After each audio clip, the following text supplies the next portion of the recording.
Indian TV news, देश का तेजी से बढ़ता न्यूज नेटवर्क। नमस्कार मित्रों, मैं सूरजदीप इंडियन टीवी न्यूज़ से। हम यहाँ आए हैं गोरखपुर जिला के तहसील गोला में, जहाँ कुछ मांगों को लेकर के सम्मानित अधिवक्ता सत्यप्रकाश शुक्ल के प्रकरण पर जो दिनांक 28 जून 2022 से दिन मंगलवार से क्रमिक अनशन पर बैठते हैं। आइए इनसे जानते हैं कि क्रमिक अनशन पर बैठने का क्या मुख्य कारण था। बैठ कर लीजिए। सर, अपना नाम बताइए। सत्यप्रकाश शुक्ल एडवोकेट। सर, ये क्रमिक अनशन पे बैठने का क्या मुख्य कारण क्या है? पिछले साल जुलाई अगस्त में पंचायत सेवक पद की नियुक्ति होनी थी, जिसमें 2 अगस्त से 17 अगस्त तक फॉर्म जमा करने की अंतिम तिथि थी।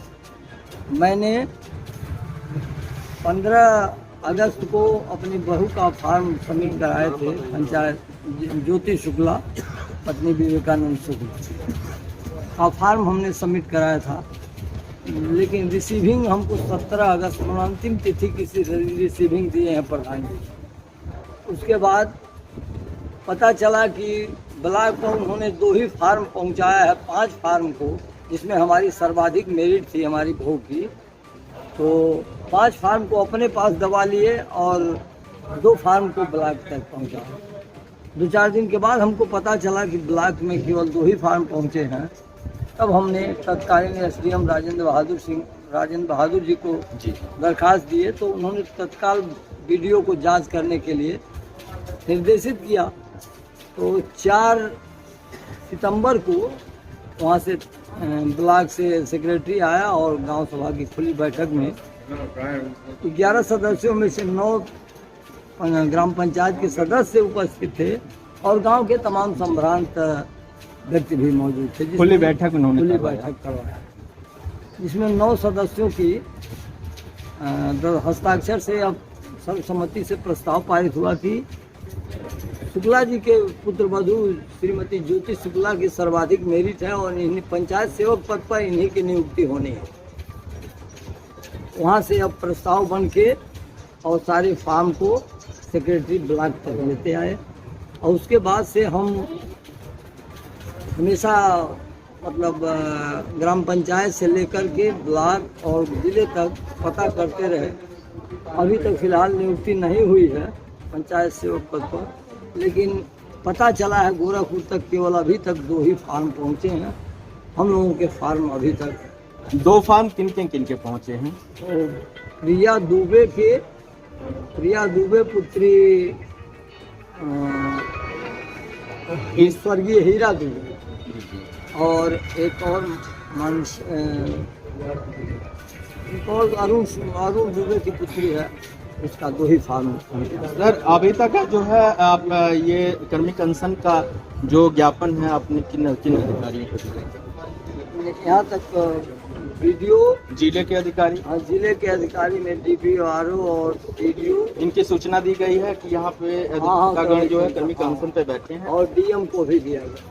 अब तक क्या सफलता मिली है? कुछ अधिकारियों की तरफ से कुछ 3 दिन में जांच का आश्वासन दिए हैं डीएम साहब, जो जांच का 3रा दिन आज समाप्त होने वाला। कल हम लोग फिर जिले पर जा रहे हैं अब इसके जांच के। जी, हमारे चैनल के माध्यम से आप जो है क्या कहना चाहेंगे, जो है अधिकारियों को क्या कहना चाहेंगे? यही हम चाह रहे हैं कि प्रकरण की सही ढंग से जांच करा लिए जाए। अगर मेरे पुत्र वधू की सर्वाधिक मेरिट हो तो उसकी नियुक्ति हो, अन्यथा दूसरे की नियुक्ति न हो। आपका सर ये कहना है कि आपके पुत्रवधू का जो है मेरिट ज़्यादा है, सर्वाधिक मेरिट हो और यहाँ निष्पक्ष जांच हो करके और उनकी जो है नियुक्ति कराई जाए। यही मांगों को लेकर के आप जो है अधिकारी हमारे बीच जो है बार एसोसिएशन के अध्यक्ष जी बैठे हैं। आइए इनसे जानते हैं कि ये जो क्रमिक अनशन की मांगों पे ये बैठे हैं, क्या है इसके संबंध में थोड़ा चर्चा।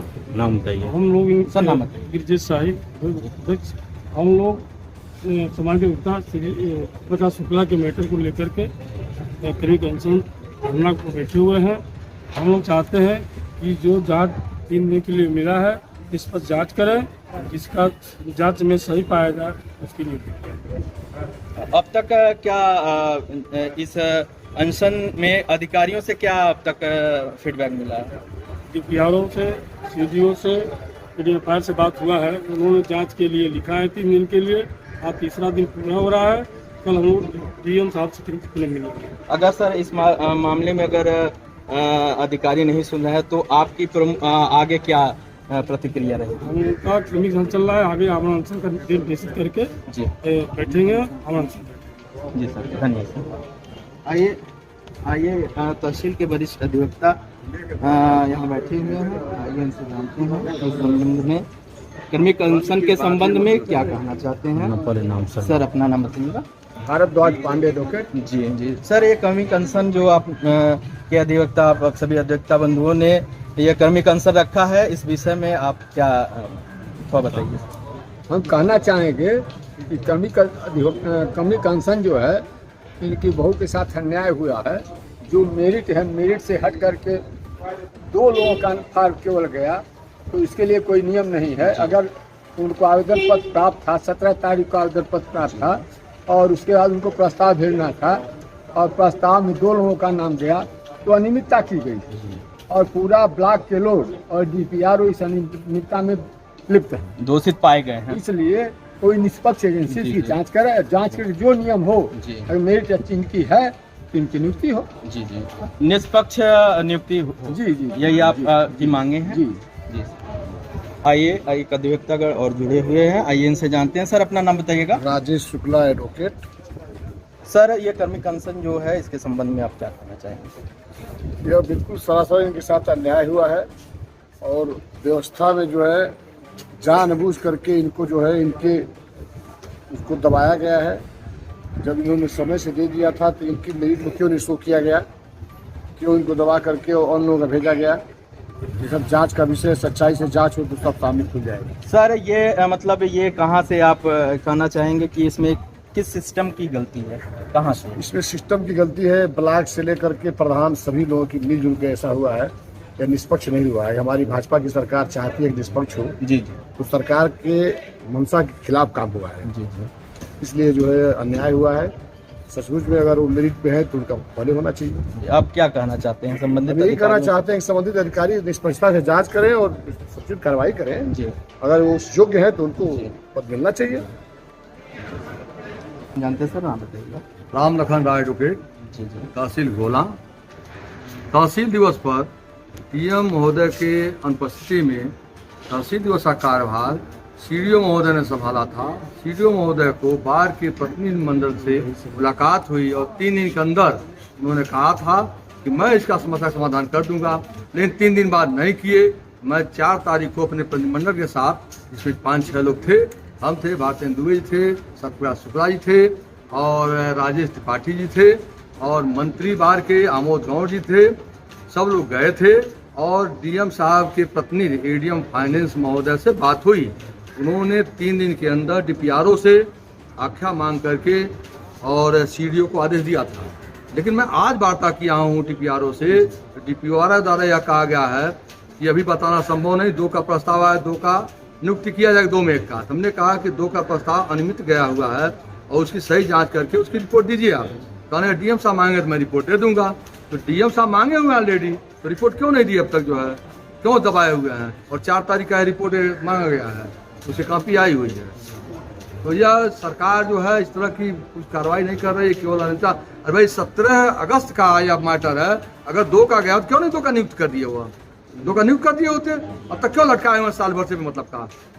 आपके संबंध में सर इसमें जो है किन विभागों की अनियमितता पाई जा सकती है? वो बस सीडीओ और डीपीआरओ और एक जो सेक्रेटरी गांव सभा का सबसे गलती तो किया है, उसको सस्पेंड कर देना चाहिए तुरंत, जो है तो सस्पेंड करना चाहिए। क्योंकि जब गांव सभा का मीटिंग हुआ तो सेक्रेटरी जो होता है गांव सभा का पूरा व्यवस्था देखता है और मीटिंग में उनको कहना चाहिए जितने एप्लीकेशन प्रधान जी आए हुए हैं वो सब एप्लीकेशन दिया जाए। लेकिन प्रधान ने 2 एप्लीकेशन दे करके दबा दिया, सीडीओ से मिल करके, अरे क्या बोलते हैं वो, सेक्रेटरी से मिल करके। जब 7 एप्लीकेशन आया था, 7 के संबंध में जांच रिपोर्ट भेजना चाहिए, प्रस्ताव भेजना चाहिए था, लेकिन 7 नहीं भेजे, 2 भेज दिए। अगर 2 भेजे, अगर सही था तो अब तक क्यों नहीं नियुक्त किया हुआ? नियुक्त कर देना चाहिए था उनको, नहीं नियुक्त किए। सर आपकी अगर मांगे अगर ये पूरी नहीं होती है तो आपका अगला चरण क्या होगा? आप अगला बार एसोसिएशन का बैठक होगी, उसमें निर्णय जाएगा, उसका कार्रवाई किया जाएगा। मैं अकेला कुछ कहना संभव है। कहाँ तक सफलता मिल सकती है? सफलता 100% मिल सकती है, क्योंकि घोटाला किया गया, 420 किया जा रहा है, काम सही नहीं किया जा रहा है।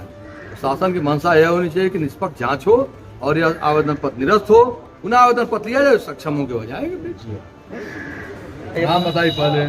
मैं राजेंद्र प्रसाद भारती। ओके, इस संबंध में आप क्या कहना चाहते हैं?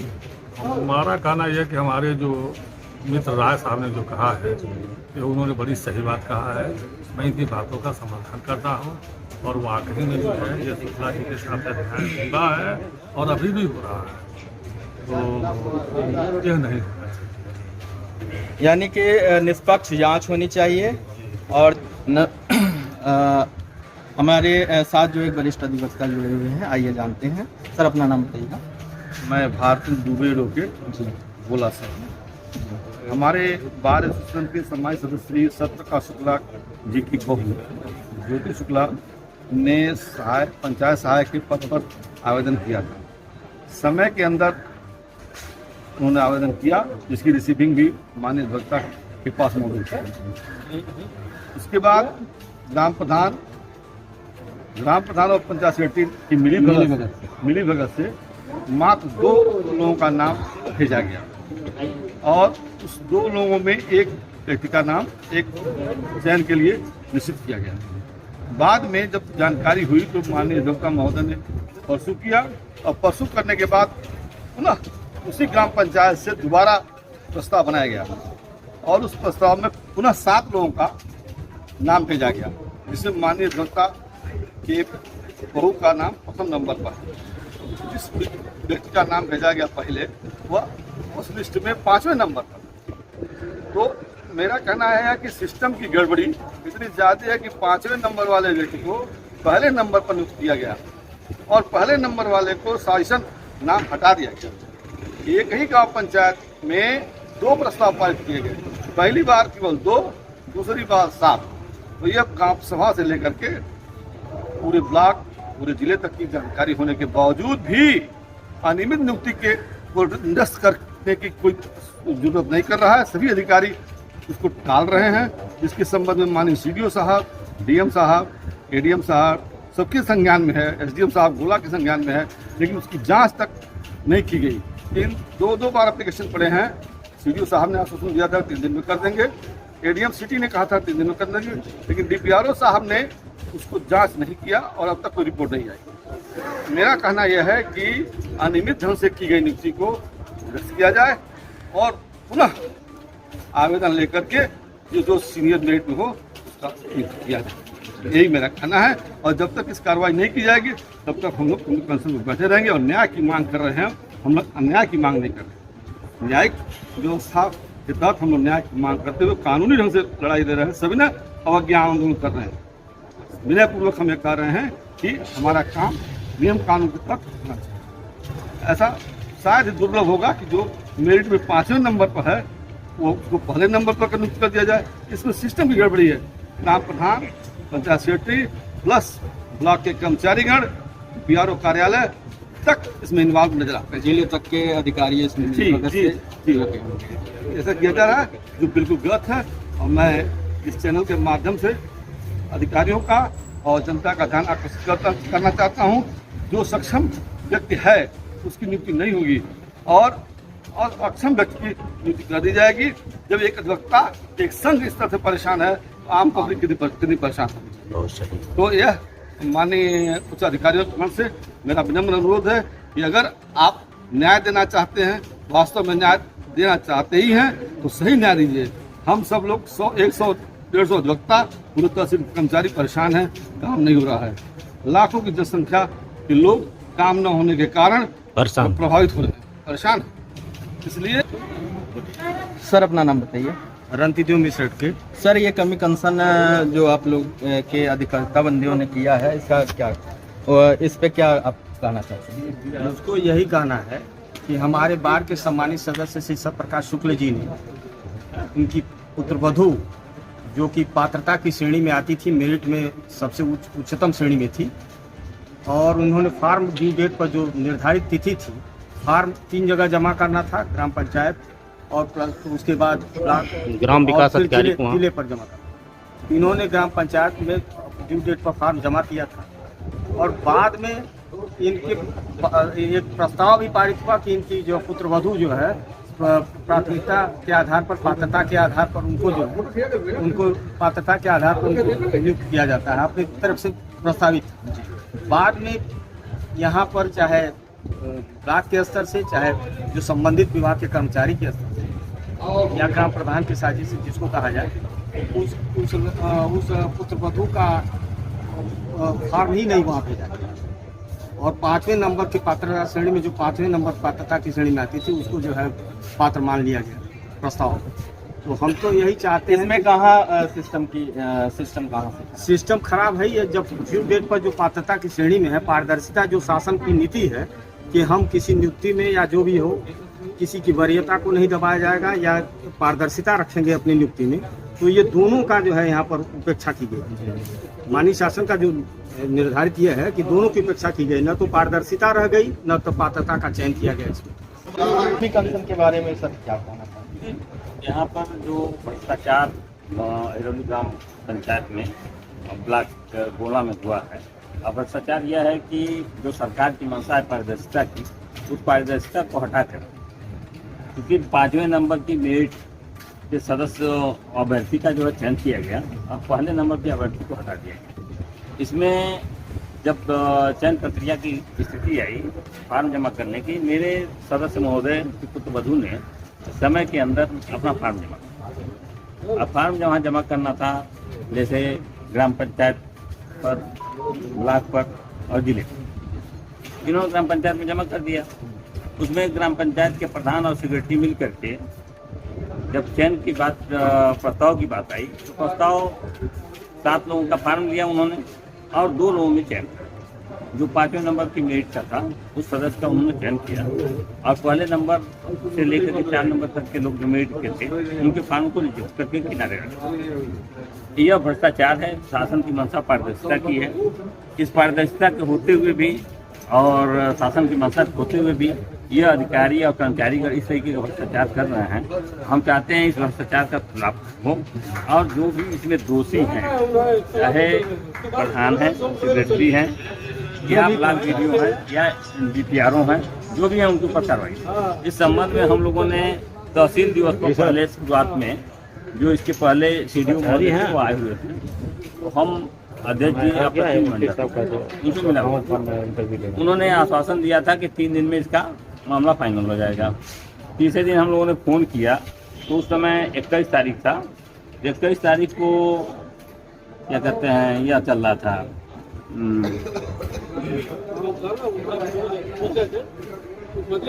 नहीं, मुख्यमंत्री आए थे और कुछ हाईकोर्ट के जज, नहीं यह कार्यक्रम था ना, कार्यक्रम था, तहसील दिवस वगैरह रहा क्या? नहीं, यह कौन योजना चलती है स्वास्थ्य वाला, योगा वाले कार्यक्रम में उन्होंने कहा हम व्यस्त हैं। योगा वाले कार्यक्रम की व्यवस्था की वजह से नहीं हो पाया, हम 2 दिन में बता दें। 2 दिन बाद हमने फ़ोन किया, उन्होंने कहा कि इसकी जाँच यथाशीघ्र हो जाएगी, अब मैंने आदेश कर दिया है, हो जाएगा।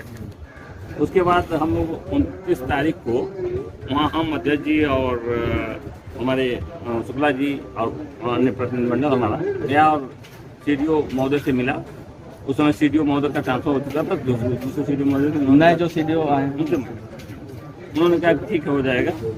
और उन्होंने DPRO महोदय ने कहा कि नहीं, हमको 2 ही मिला है, हम 2 पकड़े। तो इस चीज़ की जांच होनी चाहिए, क्यों 2 मिला? जब 7 जमा हुआ तो 7 का उन्होंने चयन क्यों नहीं किया? यहाँ कई जो है सिस्टम का भ्रष्टाचार है और ये ग्राम पंचायत से लेकर इसमें ये लोगों ने मिली भगत है कि क्यों मिली भगत है, कैसे है, क्या है, इसकी जांच होकर के उनके ऊपर कार्रवाई होनी चाहिए। सचिव के ऊपर, सेक्रेटरी के ऊपर, VDO के ऊपर, DPRO के ऊपर, प्रधान के ऊपर, जो भी इसमें। ब्लॉक पे क्या ये जब 7 फार्म जमा हुआ था 7 लोगों का, तो क्या रजिस्टर पे उन लोगों का 7 लोगों का इसमें नाम अंकित है क्या? ऐसा उसमें उन्होंने अंकित किया नहीं किया। उन्होंने हमारे अभ्यर्थी को, तो मतलब हमारे अधिवक्ता शुक्ला जी के पुत्रवधू को रिसीविंग दिया है 17 तारीख को, 17 तारीख लास्ट डेट था, 17 तारीख को उन्होंने रिसीव दिया। और सूची में 7 लोगों का नाम भी दर्ज करके दिखाया है, लेकिन चयन कैसे उन्होंने 2 में कर दिया, यह बात जांच की विषय। इससे जाहिर होता है कि सिस्टम में काफी ज्यादा जो है भ्रष्टता है, काफी भ्रष्टाचार है और शासन की मंशा के बिल्कुल विपरीत अधिकारी आज भी कार्य कर रहे हैं। शासन की मंशा के साथ वो बिल्कुल नहीं है और इसलिए शासन को के स्तर पर और ऊपर प्रशासनिक स्तर पर इसकी जांच होकर के जो निचले कर्मचारी अधिकारी हैं उनके ऊपर कार्रवाई हो ताकि भ्रष्टाचार। इंडियन टीवी न्यूज के साथ बने रहने के लिए धन्यवाद।